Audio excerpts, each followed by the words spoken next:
આજે એનાથી આગળ 18 પાપસ્થાનકના થોડા ક્વેશ્ચન આન્સર લઈએ. તો 18 પાપસ્થાનક એમાં પાપ એટલે શું?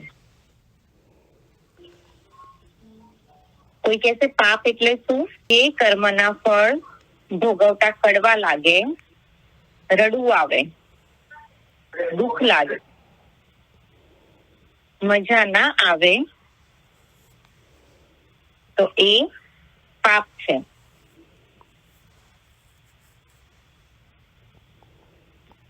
તો આ પાપ કયું? આપણે પાપ સ્થાનક કેમ કહીએ છીએ? તો આ જે પાપ થયા 18 પાપ, આ પાપની ઉત્પત્તિના જે સ્થાન છે એને પાપના સ્થાનક કહે છે.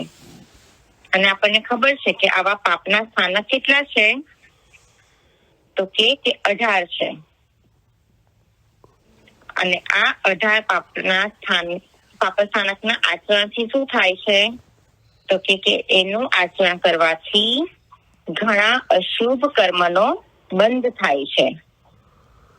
અને એ અશુભ કર્મના બંધથી આત્મા નરક, તિર્યંચ આદિ દુર્ગતિમાં જાય છે. તો હવે આપણે આ 18 પાપસ્થાનક લઈએ. એમાં સૌથી પહેલું પાપ કયું છે? સૌથી પહેલું પાપ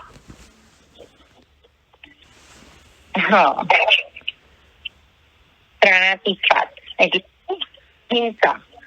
એનો સામાન્ય અર્થ જોઈએ તો શું થાય કે પ્રાણાતિપાત એટલે કે પ્રાણનો અતિપાત, એટલે કે આત્માથી દ્રવ્ય પ્રાણોને જુદા કરવા. તો આ દ્રવ્ય પ્રાણ કેટલા છે?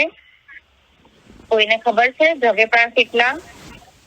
35 બોલમાં આપણે કરી ગયા. 10. શ્રોતેન્દ્રિય, ચક્ષુરેન્દ્રિય, ઘ્રાણેન્દ્રિય, રસેન્દ્રિય, સ્પર્શેન્દ્રિય, પછી મન, બલ, પ્રાણ, વચન અને કાયા, અને છેલ્લા 2 રહ્યા શ્વાસોશ્વાસ અને આયુષ્ય. તો આ જે 10 પ્રાણ છે એ 10 પ્રાણ દ્રવ્ય પ્રાણ છે. એટલે કે આત્માથી જો આ 10 પ્રાણમાંથી કોઈને પણ જુદા કરીએ તો એ થયું પ્રાણાતિપાત, એટલે કે હિંસા. તો હવે આ હિંસાના કેટલા ભેદ? તો હિંસાના 3 ભેદ કયા. જેમ આપણે પાપના પગથિયા જે કહીએ છે, અતિક્રમ, વ્યતિક્રમ, અતિચાર, અનાચાર, એવી રીતે કે પાપ કરવાનો વિચાર કરવાનો, એના માટે સામગ્રી ભેગી કરવાની, પછી એના માટે તૈયાર થઈ જવાનું, અને ચોથું પગથિયું કે એના ઉપર એટલે કે પાપ કરી જ લેવાનું, ધેટ ઇઝ અનાચાર. એવી રીતે હિંસાના પણ 3 ભેદ.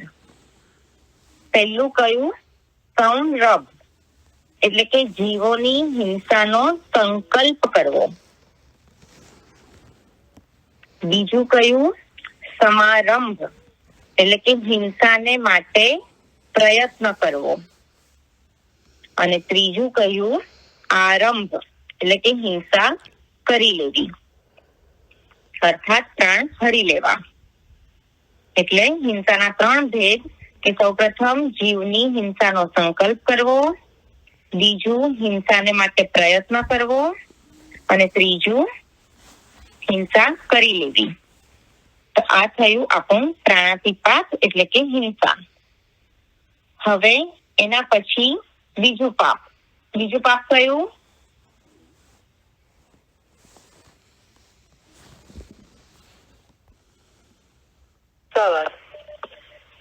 નુશાવાદ એટલે જૂઠું બોલવું. આપણને એ બધા તો ખબર છે, એટલે ફટાફટ હું આગળ જઉં છું. ત્રીજું છે અદત્તદાન એટલે કે ચોરી કરવી. ચોથું છે મૈથુન. એટલે કે અબ્રહ્મચર્ય. પછી પાંચમું છે પરિગ્રહ. પરિગ્રહ એટલે શું? સંગ્રહ કરવો, ભેગું કરવું. હા, સંગ્રહ કરવું, ભેગું કરવું. તો એ પરિગ્રહ આપણે કેટલા પ્રકારના છે? એટલે એ આમ જોઈએ ને તો 9 પ્રકાર થશે.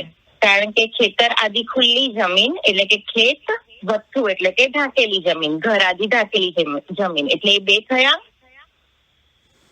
પછી હિરણ અને સોવન એટલે કે સોનું અને રૂપું, એ 2 અલગ થયા. પછી ધન અને ધાન્ય, એ 2 અલગ થયા. પછી દુપદ અને ચૌપદ એટલે કે 2 પગા પ્રાણીની અને 6 પગા પ્રાણીની મર્યાદા કરીએ છીએ એમાં પરિગ્રહ કરીએ છીએ. અને એના પછી છે કુવીય એટલે કે ઘરની બાકીની બધી ચીજ વસ્તુ આવી ગઈ. એટલે એ 9 પ્રકારનો પરિગ્રહ થયો. બરાબર. આ થયો બાહ્ય પરિગ્રહ. હવે આભ્યંતર પરિગ્રહ, એ કેટલા પ્રકાર છે આભ્યંતર પરિગ્રહના? 14. 14. તો એ કયા? તો ક્રોધ, માન, માયા, લોભ, હાસ્ય, રતિ, અરતિ, ભય, શોક, દુગંછા. પછી 3 વેદ આવે છે, ત્રિવેદ, પુરુષ વેદ અને નપુંસક વેદ. અને 14મું છે મુખ્યાત્વ. હવે આ 9 પ્રકારના બાહ્ય અને 14 પ્રકારના આભ્યંતર પરિગ્રહ છે. હવે જ્યારે પરિગ્રહની વાત કરીએ તો સૌથી વધારે અઘરા કયા છે છોડવાના? બાહ્ય પરિગ્રહ કે આભ્યંતર પરિગ્રહ?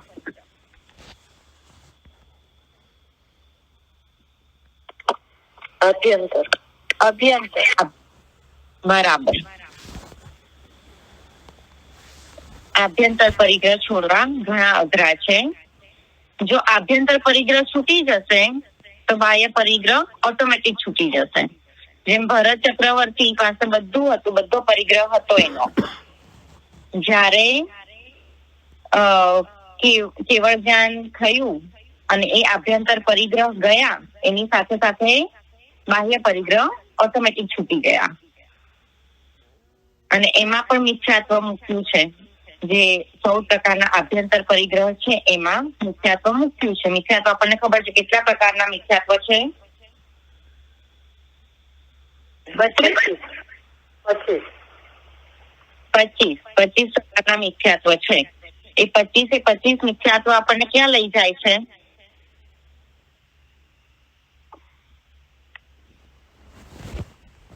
મોક્ષના માર્ગમાં અવરોધ એટલે 4 ગતિમાં ફેરવ્યા કરે છે. બરાબર. એટલે આ થયા 9 પ્રકારના બાહ્ય, 14 પ્રકારના આભ્યંતર પરિગ્રહ. હવે એમાં એ પછી છે ક્રોધ, માન, માયા, લોભ.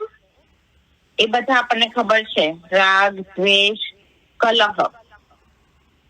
કલહ એટલે કજિયો, કંકાસ કરવું. એના પછી અભ્યાખ્યાન. અભ્યાખ્યાન એટલે શું?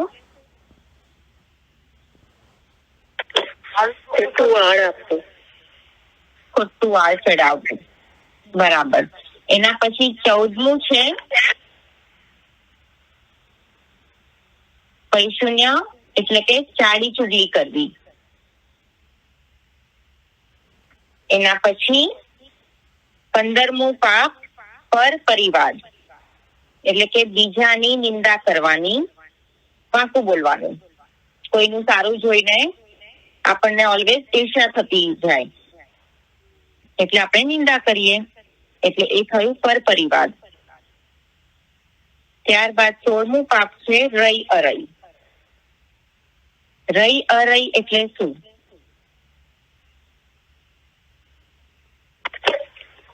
ધર્મના કામમાં કંટાળો અને સાંસારિક કામમાં હોશ.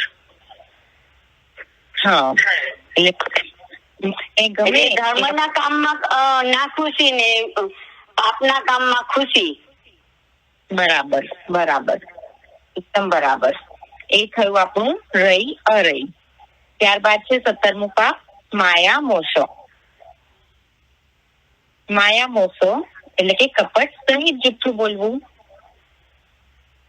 અને એના પછી છેલ્લું પાપ આવ્યું મિથ્યા દંસન સલ્લમ. મિથ્યા એટલે કે ખોટું. દંસણ એટલે કે જોવું અથવા તો માનવું. ખોટું જોવું અથવા તો ખોટું માનવું. અને સલ્લમ એટલે કે શલ્ય. શલ્ય એટલે કાંટો. હવે એને કાંટો કેમ કયો? 17માંથી કે પાપના પાછળ સલ્લમ નથી મૂક્યું, 18માં આપણે સલ્લમ મૂક્યું. મિથ્યા દંસણ સલ્લમ. આપણે જયારે ચોથું સમનસૂત્ર પણ બોલીએ છીએ એમાં આપણે બોલીએ છીએ કે પરિક્રમામી તિહિમ સલ્લેહિમ, એટલે કે 3 પ્રકારના શલ્ય. કયા કયા? માયા સલ્લેનમ, નિયાન સલ્લેનમ, મિથ્યા દંસન સલ્લેનમ. હા, એટલે કપટ ન કરવું, ફળની આશા ન રાખવી, અને કુદેવ કુગુરુ અને કુધર્મને ન માનવા. એટલે માયા, નિદાન અને મિથ્યા શલ્ય. બરાબર. માયા શલ્ય એટલે શું? તો કે કાંટો. કાંટો કેમ કહ્યું?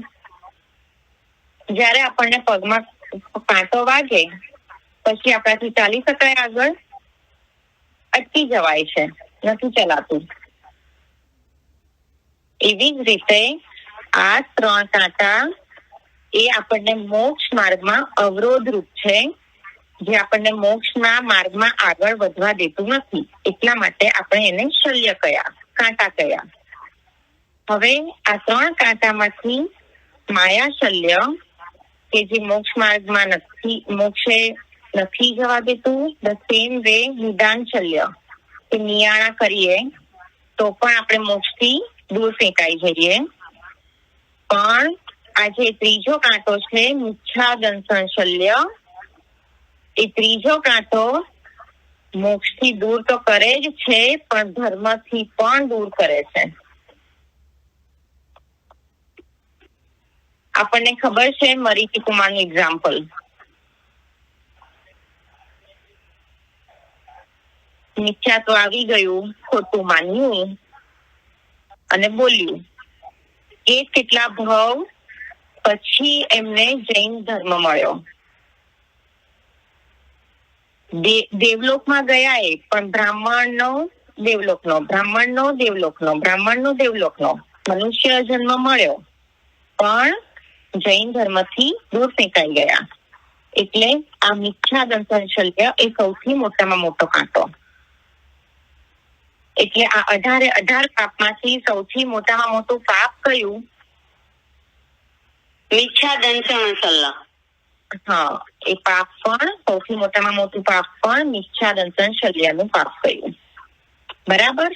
જ્યાં સુધી આ 18મું મિથ્યાત્વનું પાપનો સંપૂર્ણ ત્યાગ નથી થતો ત્યાં સુધી ઉપરના 17 પાપનો પણ પૂર્ણપણે આપણે ત્યાગ નથી કરી શકતા.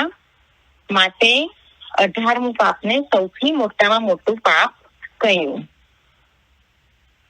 હવે એનાથી આગળ જતા આ જે પાપ સ્થાનક છે એના આચરણ કરવાથી અશુભ કર્મનો બંધ બાંધી અને નરક અને તિર્યક આદિ દુર્ગતિમાં જવાય છે. આપણે નરક ગતિમાં જવાના મેઇન કારણો કયા? હિંસા. બરાબર. 4 કારણ છે, 4 કારણ. મહાઆરમ, મહાપરિગ્રહ, માંસાહાર અને પંચેન્દ્રિય વધ. એકદમ બરાબર. ગુરુદેવનું ગીત બહુ જ સરસ છે. મહાઆરંભ ને મહાપરિગ્રહ પંચેન્દ્રિય જીવની ઘાત કરે, માંસાહારી એ જીવ મરીને નરક ગતિમાં જાય છે. હવે પાછું એકવાર બોલું છું. મહા આરંભ ને મહાપરિગ્રહ પંચેન્દ્રિય જીવની ઘાત કરે, માંસાહારી એ જીવ મરીને નરક ગતિમાં જાય છે. હવે તિર્યંશ ગતિ એ પણ દુર્ગતિ છે. તો તિર્યંશ ગતિમાં જવાના કારણ કયા?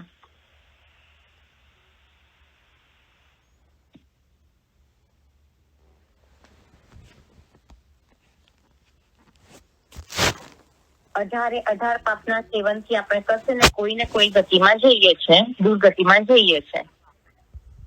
તો એમાંથી તિર્યંશ ગતિમાં જવાના કારણ માયા કરે, કુતમાયા કરે, જુઠ્ઠું બોલીને જગને ઠગે, ખોટા તોલા ને ખોટા માપથી જીવ તિર્યંશ ગતિમાં જાય છે.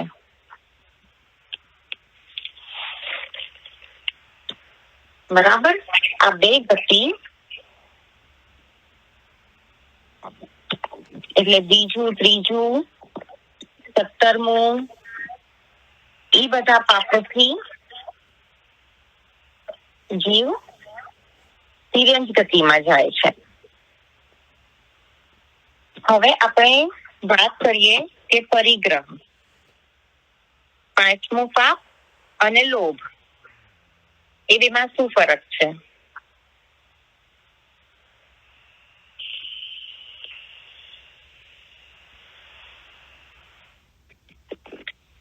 પરિગ્રહમાં પણ બધી વસ્તુઓ જોઈએ છે, લોભમાં પણ વસ્તુઓ જોઈએ છે. આપણને ઈચ્છા જ છે બધું મેળવવાની, ભેગું કરવાની.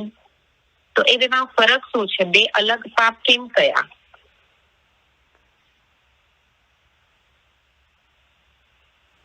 લોભ એટલે સંતોષ ન થાય.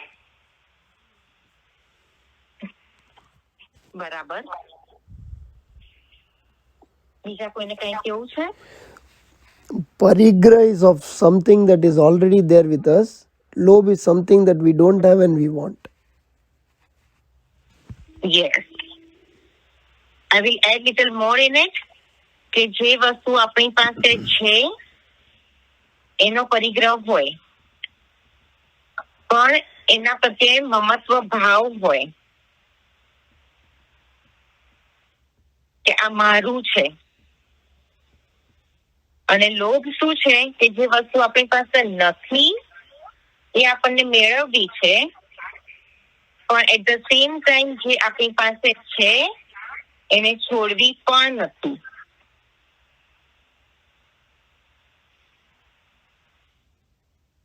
બરાબર. એટલે જે વસ્તુ આપણી પાસે છે એ મારી છે, that is પરિગ્રહ. અને જે વસ્તુ નથી અને એને મેળવવી છે, અને જે છે એને છોડવી પણ નથી, એ થયો લોભ. એટલે એ બે વસ્તુમાં બહુ નાનો ફરક છે. એના કારણે બે અલગ અલગ પાપ, એક તો પરિગ્રહ અને બીજું છે લોભ. એટલે એ થયો આપણો ડિફરન્સ બિટવીન પરિગ્રહ અને લોભ. હવે આપણને ભગવાને સેવવા યોગ્ય નથી એવા 18 પાપ કહ્યા. એ સિવાય બીજું શું સેવવા યોગ્ય નથી?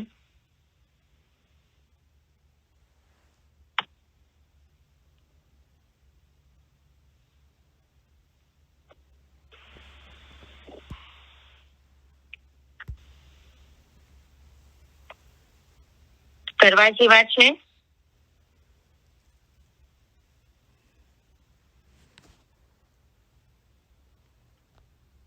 No. 18 પાપ સેવવા યોગ્ય નથી, 25 મિથ્યાત્વ સેવવા યોગ્ય નથી, 99 અતિચાર પણ સેવવા યોગ્ય નથી. આ બધા જાણવા જેવા છે પણ આચરવા જેવા નથી. એમાં 7 વ્યસન પણ એવા જ છે કે જે જાણવા જેવા પણ આચરવા જેવા નથી. એ 7 વ્યસન કયા?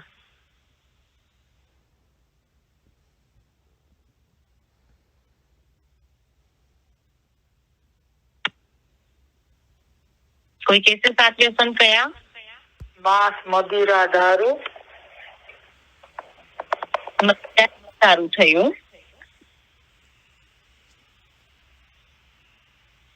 પછી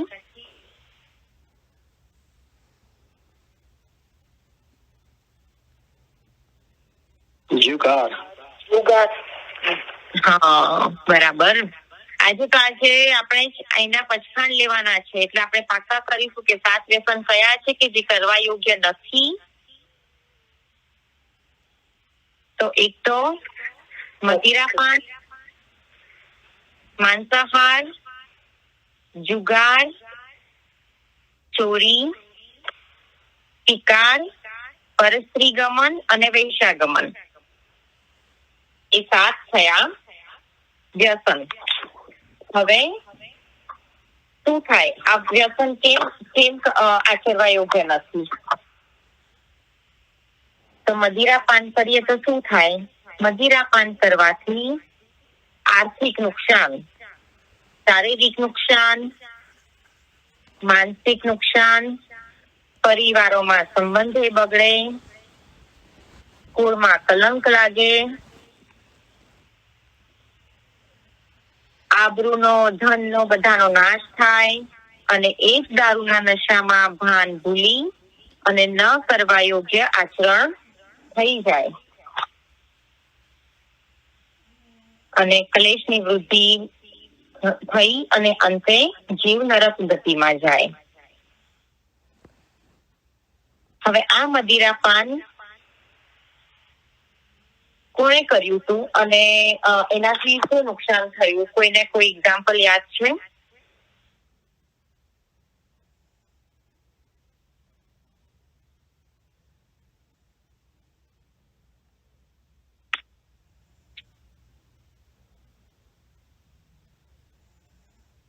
જ્યારે કૃષ્ણ આપણું મહાભારતનું યુદ્ધ બધું થઈ ગયું અને પછી દ્વારિકા નગરી ડિસ્ટ્રોય થઈ ગઈ, એના પાછળનું કારણ શું હતું? આ મદિરાપાન. નેમનાથે કૃષ્ણને ચેત્યા હતા કે દ્વારિકા નગરી નાશ કેવી રીતે થશે, એનો નાશ કેવી રીતે થશે, અને ત્યારે કહ્યું હતું કે મદિરા એનું એક કારણ બનશે.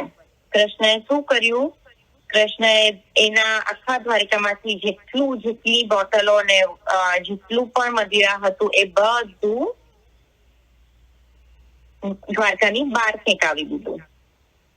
હવે આ દ્વારિકાના બધા યંગસ્ટર્સ, જે યુવાનો કહીએ, એ ફરતા ત્યાં પહોંચી ગયા ગામની બહાર.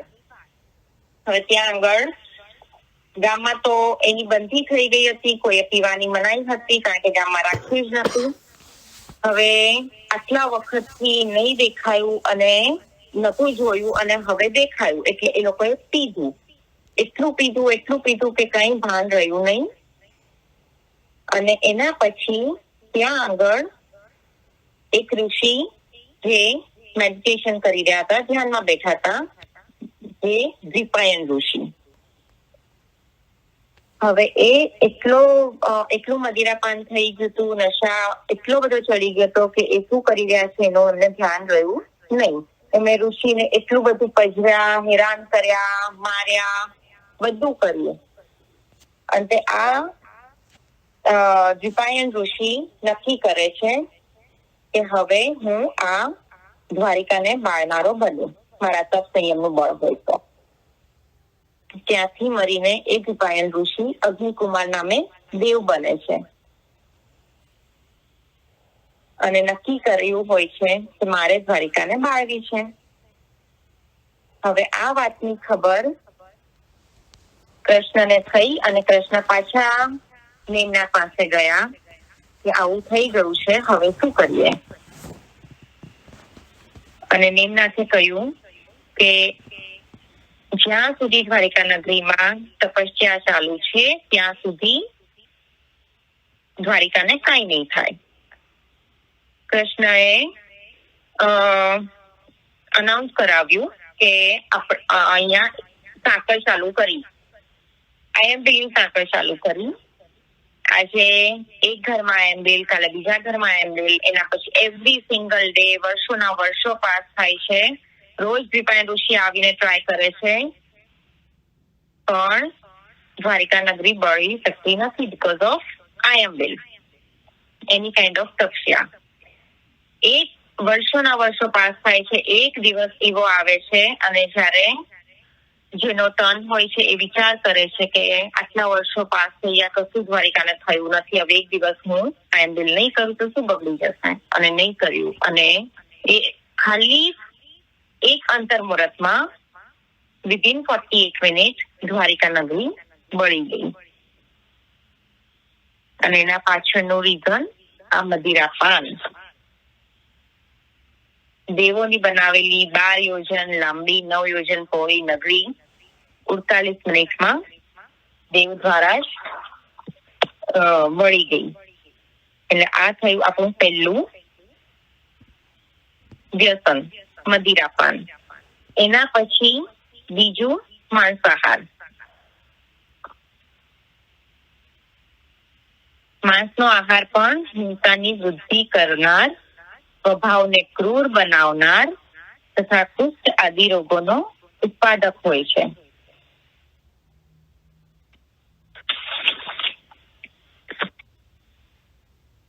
એનાથી નરક ગતિનું આયુષ્ય બંધાય, પચેન્દ્રિયની હિંસા થાય, જૈન ધર્મની હેલના થાય. અને એ માંસાહાર આપણને બધાને ખબર છે, કાળ સૂર્યા કસાઈની વાત. એક દિવસમાં 500 એ પાડાનો ને હિંસા કરતો હતો. હવે એના પછી ત્રીજું વ્યસન છે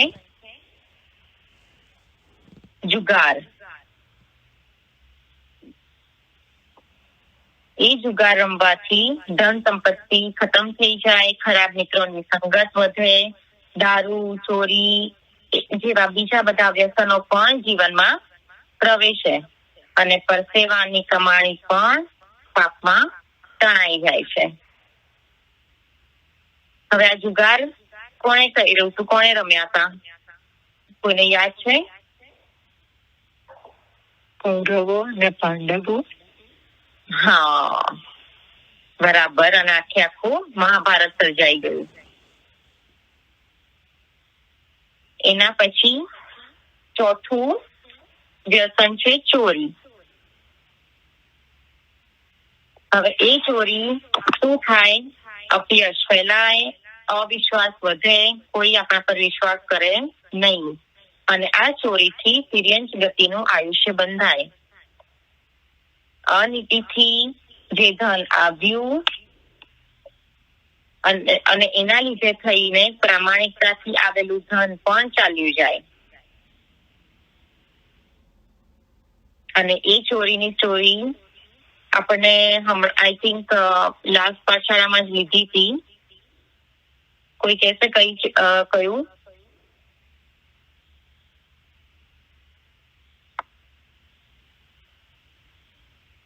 દેરાણી જેઠાણીની ચોરી હતી.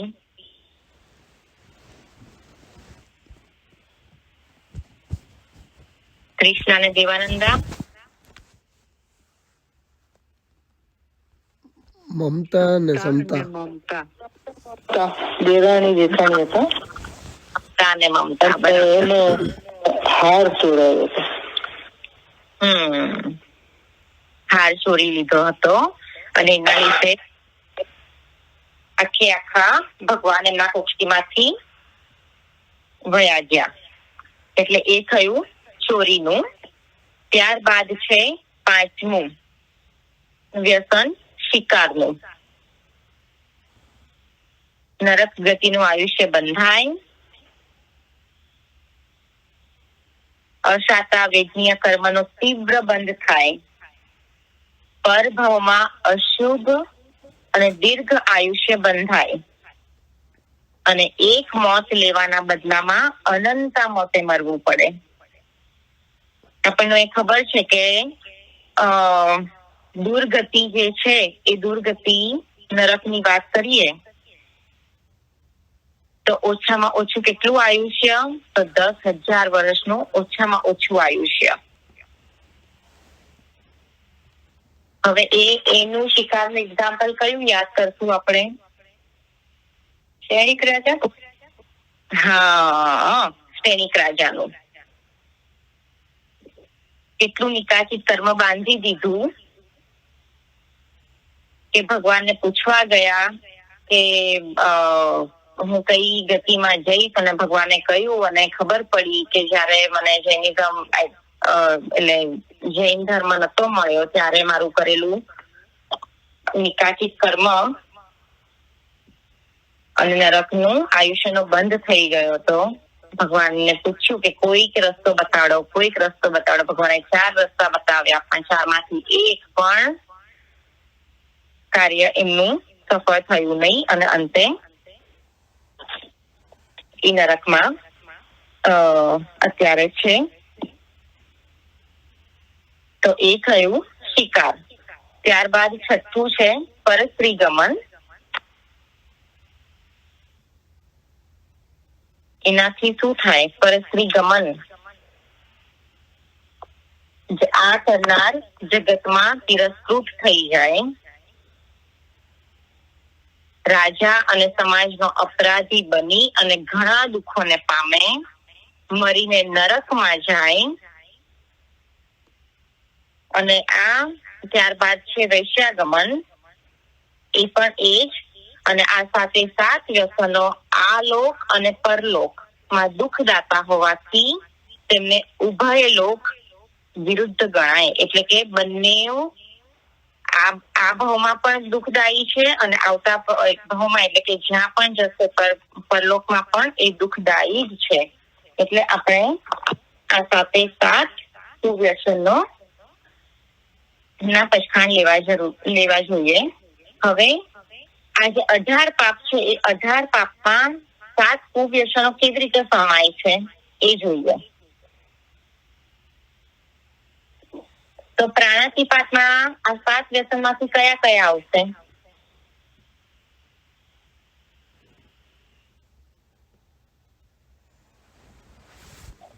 માંસાહાર, શિકાર અને મદિરાપાન. એ 3 પ્રાણાતિપાતમાં સમાઈ જશે. પછી ચોરી શેમાં આવશે? મૂળસાવાદ. ચોરી, અદત્તાદાન. પછી મૈથુનમાં પરસ્ત્રી ગમન અને વૈશ્યાગમન પણ. હા. અને હવે કયું રહ્યું બાકી? જુગાર. તેમાં આવશે માયા મોસો. પરિગ્રહમાં એ આવશે પરિગ્રહમાં. એટલે આવી રીતે આપણા પ્રાણાતિપાત, અદત્તાદાન, મૈથુન અને પરિગ્રહ એ 4 પાપમાં 7 વ્યસન સમાઈ જાય છે. હવે આ 18 જે પાપ છે એ 18 પાપના ભેદ કેટલા? તો એ 18 પાપના 162 ભેદ થાય. કેવી રીતે? તો જેમ આપણે વિરાજો પાકિસ્તા કર્યું હતું એના જેવું છે, પણ વેરી શોર્ટ. એ 18 પાપ કેવી રીતે કરીએ છીએ આપણે? તો કરીએ, કરાવીએ અને અનુમોદીએ. એટલે 18 × 3 એટલે 54 થયા. અને એને મનથી, વચનથી અને કાયાથી એવી રીતે પાછા 3 વડે મલ્ટીપ્લાય કરીએ. એટલે એવી રીતે 162 ભેદ 18 પાપના થયા. એટલે એના ભાંગા જે આપણે કહીએ છીએ કે ભાંગા કેટલા, એવી રીતે. એટલે કરવું, કરાવવું, અનુમોદવું એટલે 18 into 3 કરણ into 3 યોગ.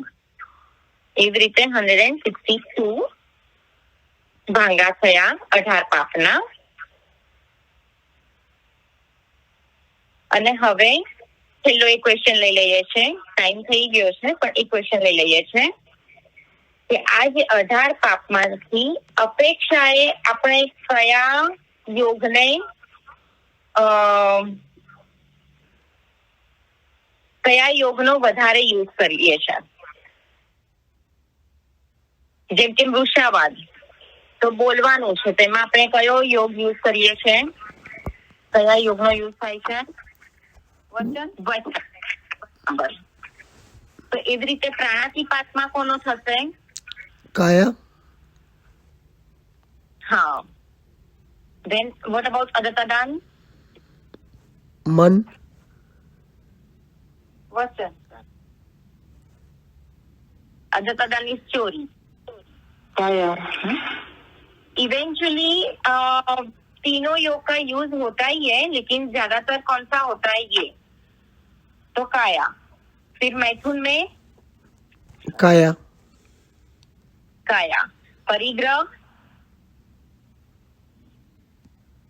કાયા. काया. હવે ક્રોધ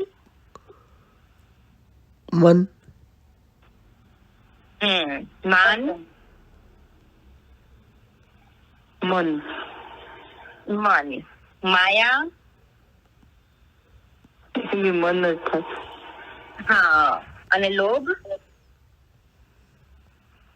મન જ એ પણ મન જ થશે. રાગ મન. મન. દ્વેષ. મન. હવે 12મું પાપ કલહ. વચન. વચન. વચન. એના પછી 13મું અભ્યાખ્યાન. કોઈના પર વચન. આળ ચડવા છે. વચન. વચનથી. રાઈટ. પછી છે પૈશુન્ય. વચન. વચન. પર પરિવાદ. વચન. નિંદા કરવાની, એમાં પણ વચન. રઈ અરઈ. કરણી કરવાની, કરણી મન. કરવાની વાત. નો, આમાં કરણી કરીએ છીએ ને આપણે કે આવું ગમે છે અને આવું ક્રિયા કરીએ છીએ. બેઝિકલી જે ગમે છે એવું કરીએ છે અને ધર્મની ક્રિયા. અને એના પછી છે 17મું પાપ માયા મોશો. એમાં કયું યુઝ કરીએ છીએ યોગ? વચન. વચન. અને છેલ્લું આવ્યું સાધન કૌશલ્ય.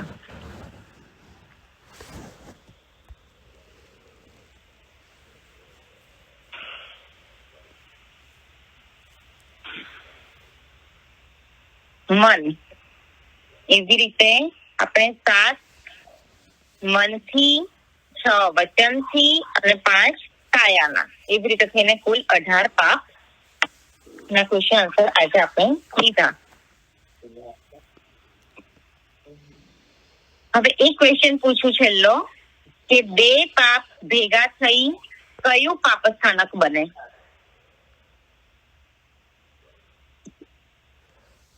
માયા મોસો. એકદમ બરાબર.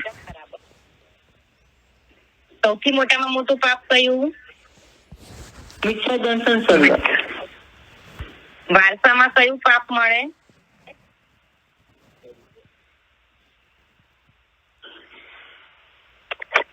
પરિગ્રહ. હા, પરિગ્રહ. પરિગ્રહ એ એક એવું પાપ છે કે જે વારસામાં મળે. જેવું કરે એવું ભરે, એ પાપ કયું? રાય અરાઈ. ના. પ્રાણાતિપાત. અભ્યાખ્યાન. જેવું કરે તેવું ભરે. એના પછી વહાલા લાગે એવા પાપ કયા? બહુ ગમે કરવાના, વાલા લાગે, ગમે. રાગ રાગ પછી